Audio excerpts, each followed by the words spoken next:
Disclaimer, आपको क्या करना है, इस पूरी रीडिंग को सुनते समय अपने लाइफ के बिगेस्ट कंसर्न को अपने माइंड में रखना है, ठीक है।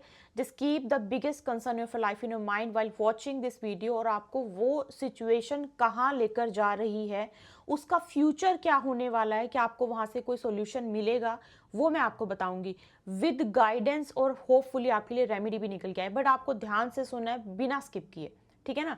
तो बिगेस्ट कंसर्न के लिए सबसे पहला जो मैसेज मेरे पास आपके लिए आ रहा था, आपकी लाइफ का क्या क्या हो सकता है, 2-3 मैसेज हैं, सभी सुनना।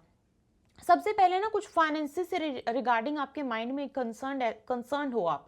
हो सकता है कि आपने कहीं ऐसी जगह पे, कोई ऐसी प्रॉपर्टी में, कोई ऐसी गाड़ी में, या फिर किसी ऐसी रिलेशनशिप में फाइनेंसिस बहुत ज़्यादा डाल दिए थे, जहाँ पे आपको ना अब उस चीज़ को लेकर डर लगता है कि आपका कहीं वो नुकसान ना हो जाए। आपने इतना इन्वेस्ट कर दिया है, कहीं वो पैसा डूब ना जाए आपके माइंड में। और ये ना कहीं रिलेशनशिप से रिगार्डिंग रिलेटेड भी हो सकता है कि आप किसी के साथ शायद रिलेशनशिप में हो, और आपके माइंड में ये चीज़ बार बार आती है कि कहीं ये रिलेशनशिप फाइनेंसिस के उसमें तो नहीं है, कहीं ये रिलेशनशिप का पैसों से कुछ लेना देना तो नहीं है, ट्रू इमोशनली मतलब क्या ये सच्चाई कितनी है इस रिलेशनशिप में।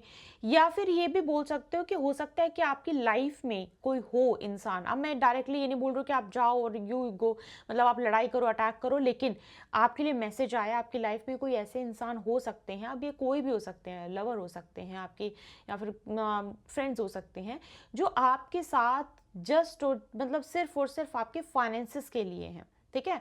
और कहीं ना ये चीज़ आपके माइंड में आपको है, आपके माइंड में ये चीज़ है कि हाँ, मतलब they are there for finances, पैसों के लिए ही है ये इंसान। अब ये आपका कंसर्न, आप कंसर्न इसके लिए हो सकते हो, पहली चीज़। दूसरी चीज़, मेरे पास बहुत स्ट्रॉन्ग ना स्पेल का मैसेज आ रहा था, लेकिन मैं आपको बता देती हूँ क्लियर कट वो स्पेल का मैसेज कैसे है। यहाँ पे एक बार मैं आपके लिए कार्ड निकाल लेती हूँ, लेकिन ये जो मैसेज है फाउंडेशंस का मैसेज आ रहा है थोड़ा सा।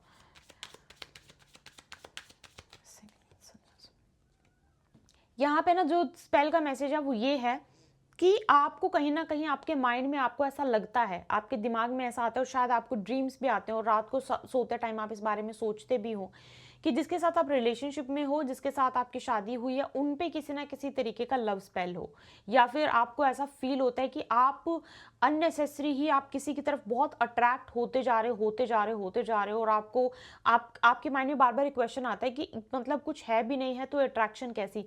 तो यहाँ पे या तो आपके किसी लव्ड वन के ऊपर या फिर आपके ऊपर कोई लव स्पेल के चांसेस हो सकते हैं कि कोई लव स्पेल हुआ हो, या फिर ऐसा भी हो सकता है कि आप किसी के लिए लव स्पेल करवा रहे हो, ये रीडिंग सुन रहे हो और आपने शायद लव स्पेल की बुकिंग ली है, आप लव स्पेल ऑलरेडी किसी पे करवा रहे हो। इनमें से तीनों में से कोई चांसेस हो सकता है। अगर आपको ऐसा लगता है कि आप बहुत अट्रैक्ट हो रहे हो किसी की तरफ, तो इस सिचुएशन में ये स्पेल आपके ऊपर भी हो सकता है, और इस चीज़ को जानना, पता लगना, खुद को पता लगना पॉसिबल नहीं है, खुद को नहीं पता लगता है। अगर बहुत बैठ के सोचने लग जाओ कि इसके साथ तो कुछ था नहीं, रिलेशन नहीं था, तो ये अननेसेसरी की अटैचमेंट इतनी ज़्यादा क्यों हो रही है, तो उस सिचुएशन में हो भी सकता है। अगर आपको आपके पार्टनर के लिए भी लगता है, तो उनके पार्टनर इंसान को खुद से नहीं पता लगता है, the thing is love spell के लिए।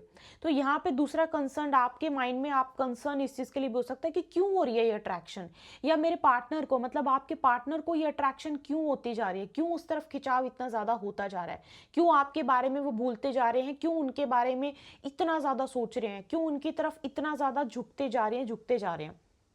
ये आपके माइंड में हो सकता है।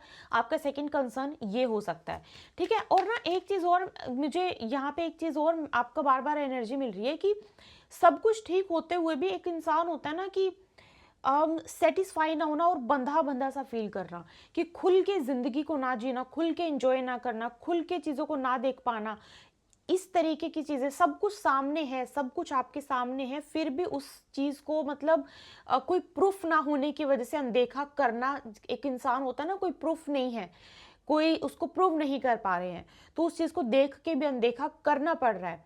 ऐसी सिचुएशन आपकी लाइफ में कोई ना कोई हाई चांसेस हैं कि चल रही है।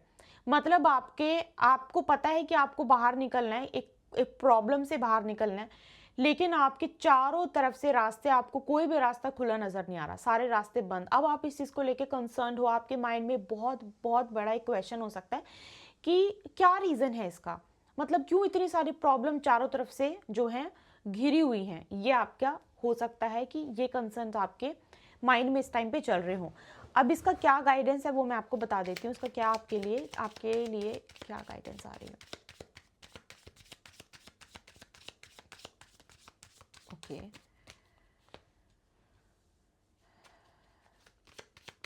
देखो आपके लिए ना सबसे पहले तो ये गाइडेंस आई है कि कोई चीज़ है ना जो आप जिस पे बहुत मेहनत कर रहे हो, या फिर आपने किसी चीज़ पे बहुत ज़्यादा मेहनत की थी, तो उस सिचुएशन में ना आपको बहुत ही ज़्यादा, अगर या फिर आपने कभी हीलिंग भी कराई थी, आपने कभी रिमूवल भी करवाया, या फिर करवाने वाले हो, करवा रहे हो, इस सिचुएशन में आपको एक चीज़ का ध्यान रखना है कि आपके पेशेंस बहुत ज़्यादा टेस्ट किए जाएंगे। यूनिवर्स आपके पेशेंस बहुत टेस्ट करेंगे। आपके माइंड में ऐसे ऐसे थॉट्स आएंगे कि आप रिवेंज ले लो, आप ये बोल दो, आप वो बोल दो, अंदर गुस्सा भी बहुत ज़्यादा आपको आएगा। लेकिन आपके लिए सबसे पहली गाइडेंस ये है कि जो भी आपका कंसर्न है ना, इसको सॉल्व होने में टाइम लगेगा और बहुत धीमे धीमे धीमे धीमे काम बनेगा आपका। आपके लिए सबसे पहली गाइडेंस ये है। फाइनेंसिस पे अगर काम कर रहे हो ना, बहुत सोच समझ के, कोई बहुत बड़ी चीज़ में अगर आप दोबारा से इन्वेस्ट करने की सोच रहे हो, मत करना। बहुत ही छोटे लेवल पे इन्वेस्ट करो, बहुत ही छोटे लेवल से शुरू करो, उसमें आपका बहुत ज़्यादा फायदा होगा। किसी तरीके से आपका कोई कपड़े का काम है, आर्ट एंड क्राफ्ट का काम है, क्रिएटिव किसी चीज़ का काम है, बहुत अच्छा उनके लिए है। लेकिन बहुत ही ज़्यादा धीमे धीमे आपका काम बनेगा, बहुत धीमे धीमे फाइनेंसिस आएंगे। अब यहाँ पे ना एक चीज़ और है, अगर आप कोई सॉल्यूशन करवा रहे हो, मान लो आप कोई सॉल्यूशन कर रहे हो, उस सॉल्यूशन में ना कई लोगों को रिजल्ट मिल जाता है, देखो 11 दिन में। अब मान लो मैं किसी की कोई रेमेडी करती हूँ या फिर किसी का कोई उतारा करती हूँ, कुछ भी करती हूँ, किसी को रिजल्ट मिल जाता है 11 दिन में, किसी को मिलता है 4 महीने में, और किसी को मिलता है 6 महीने में। डिपेंड करता है सामने वाले की एनर्जी कैसी है, या फिर प्रॉब्लम कितनी बड़ी थी, ये भी बहुत ज़्यादा मैटर है, ये भी बहुत ज़्यादा इंपॉर्टेंट चीज़ होती है। उसके बिहाफ पे ही जो है रिजल्ट किसी को बहुत जल्दी मिलता है और किसी को थोड़ा टाइम में मिलता है, रिजल्ट सबको मिलता है। अब यहाँ पे अगर कोई आप रेमेडी करवा रहे थे, अपने कंसर्न को लेके कोई चीज़ को ठीक करवाने की कोशिश कर रहे थे ना, तो उस चीज़ को थोड़ा टाइम लगेगा। लेकिन आपके लिए जो सबसे इंपॉर्टेंट गाइडेंस वो है कि हाथ पे हाथ धरे नहीं बैठे रहना है, ठीक है। आपको हाथ पे हाथ धरे नहीं बैठे रहना है कि जो होगा अपने आप हो जाएगा। यहाँ पे ना मुझे बहुत 888 की एनर्जी, सबसे पहले तो 888 को क्लेम करना बहुत इंपॉर्टेंट एनर्जी है। अब 888 की एनर्जी की खास बात ये होती है, ये कर्म की एनर्जी है, जो दर्शाती है काम को करना पड़ेगा, कार्मिक कर्म।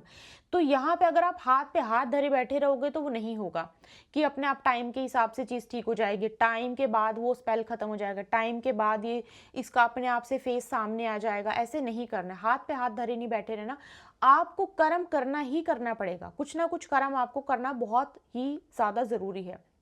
इस चीज़ का आपको ध्यान रखना है। और कर्म करने के बाद ना आपको फल मिलेगा। माय गॉड गाइस, 888 की एनर्जी को जरूर क्लेम करना है। मैं फिर से बोल रही हूँ, आपके कर्म का फल आपको जरूर मिलेगा। आप अपने माइंड से चीज़ निकाल दो कि जो आपने सोचा है वो चीज़ नहीं होगी। अगर आप जस्टिस के लिए भी सोच रहे हो ना, आप अपने माइंड से निकाल दो। अगर आपको ऐसा लगता है कि वो आपको नहीं मिलेगा, मिलेगा, फॉर श्योर मिलेगा, जस्टिस भी मिलेगा। क्योंकि यहाँ पे किसी को ना जस्टिस चाहिए, कोई ऐसा इंसान है जो बहुत ज़्यादा जस्टिस के लिए वेट कर रहा है, ठीक है। अब आपके लिए रिजल्ट मैं देख लेती हूँ कि रिजल्ट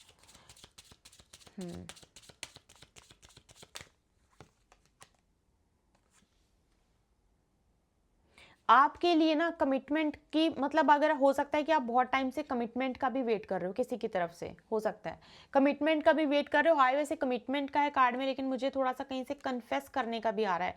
तो किसी ना किसी का कमिटमेंट का आप वेट कर रहे हो, कोई सीरियस टॉक हो, ऐसा किसी चीज़ का वेट कर रहे हो। लेकिन मैं फिर से बता दूँ, आप अगर पेशेंस नहीं रखोगे ना, अगर आप ये सोचोगे कि 2 दिन में हो जाए, 3 दिन में हो जाए, 4 दिन में हो जाए, अब इस सिचुएशन में देखो लव स्पेल 4-5 दिन में भी काम कर जाता है। अब क्योंकि आपके लिए एनर्जी आई, हो सकता है आपके लिए ये काम, मतलब जो चीज़ 4-5 दिन में काम करी, आपके लिए महीना 1.5 महीने में काम करे, ऐसा भी हो सकता है।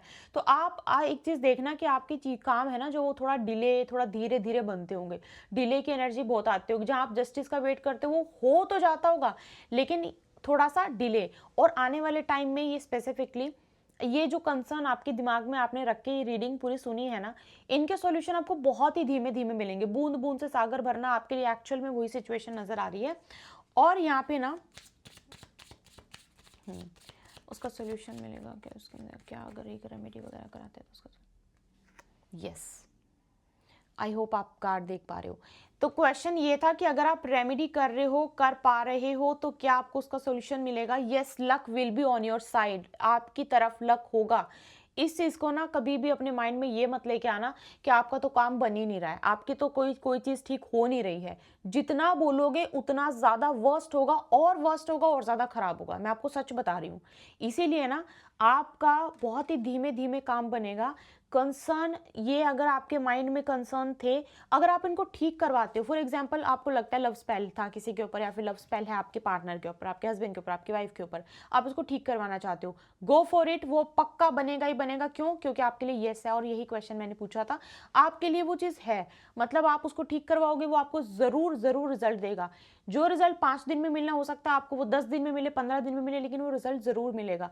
दूसरा, अगर आपको ऐसा लगता है ना कि आप किसी का जो जो आपको किसी तरीके से यूज़ कर रहे हैं फाइनेंशियली, मेंटली, फिज़िकली, इमोशनली, या फिर आपके लिए कोई कोई आपकी लाइफ में है जो फाइनेंसेस के लिए है, अगर आपको ऐसा बार-बार लगता है और आपके माइंड में है ये चीज़ कि काश ये पता लग जाए, पता वो चीज़ पता ज़रूर लगेगी। लेकिन अगर आप हाथ पे हाथ धरे बैठे रहोगे तो वो चीज़ नहीं पता लगेगी। कुछ ना कुछ या तो आपको इन्वेस्टिगेट करना पड़ेगा, उस चीज़ के बारे में पता करना पड़ेगा, ये थोड़ा-सा आपको थोड़ा एक्शन लेने की ज़रूरत है। ठीक है ना? ये आपके लिए यहाँ पे मैसेज है। आई होप आपको समझ में आया है। पर्सनल कंसल्टेशन के लिए आप ईमेल कर सकते हो, जिसका link you will get in the description box. अगर आपको कोई और भी क्वेश्चन पूछना है तो उसके लिए भी आप कंसल्टेशन में पूछ सकते हो। आप कुंडली रीडिंग लेना चाहते हो, आप टैरो कार्ड रीडिंग लेना चाहते हो, इट्स अप टू यू। साथ में अगर आप उतारा करवाना चाहते हो, स्कैनिंग करवाना चाहते हो, आपको रिमूवल चाहिए, हीलिंग चाहिए, तो उसके लिए भी आप ईमेल कर सकते हो on the same given email ID, जो कि आपको डिस्क्रिप्शन बॉक्स में मिल जाएगी और पिन कमेंट में मिल जाएगी। ठीक है? तो ये आपके लिए रीडिंग थी, और द वैदिक गर्ल पे भी आपके लिए रीडिंग आई थी और काली ऊपर भी आपके लिए रीडिंग आई थी। आई होप आपने देखी है, नहीं देखे तो ज़रूर जाकर देखना, वहाँ पे भी आपके लिए गाइडेंस और आपके लिए रेमेडीज़ बहुत अच्छे से काम करते हैं, रेमेडीज़ भी आपको दी जाती हैं। ठीक है? तो बहुत जल्दी आपसे मुलाकात होगी। जय माता दी।